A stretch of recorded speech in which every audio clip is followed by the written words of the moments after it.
IL টি-20তে মুস্তাফিজুর রহমানদের Dubai ক্যাপিটালসের বিপক্ষে গতির ঝড় তুললেন শারজার তাসকিন আহমেদ।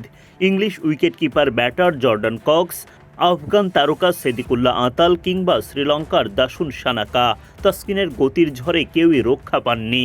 খানিকটা খরুচে হলেও ঠিকই গুরুত্বপূর্ণ 3টি উইকেট শিকার করেন তাসকিন।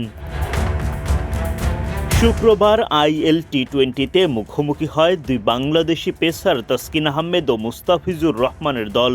তাসকিনদের শারজা ওয়ারিয়র্স টস জিতে ফিজদের দুবাই ক্যাপিটালসের বিপক্ষে আগে বোলিংয়ের সিদ্ধান্ত নেয়।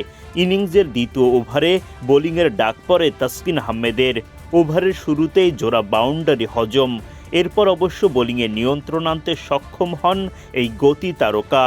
তাসকিন তার প্রথম ওভার শেষ করেন 12 রান খরচ করে। দ্বিতীয় ওভারের শুরুতেও খানিকটা খরুচে তাসকিন, তবে ওভার শেষ করার আগে তুলে নেন মহামূল্যবান উইকেট।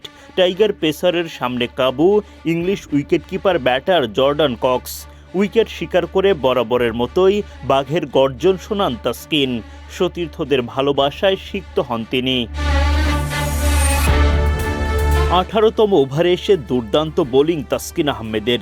এই ওভারের প্রথম বলে ছক্কা হজম করলেও পরের বলেই তুলে নেন উইকেট। সিদ্দিকুল্লাহ আতালকে দেখান সাজঘরের পথ। মাত্র 7 রান দিয়ে নিজের 3 নম্বর ওভার শেষ করেন তাসকিন। চতুর্থ ওভারে তাসকিন ব্যয় করেন 12 রান, সঙ্গে তুলে নেন দাসুন সানাকার উইকেট। সব মিলিয়ে তাসকিন এদিন 4 ওভার বোলিং করে 40 রান খরচায় শিকার করেন 3টি উইকেট।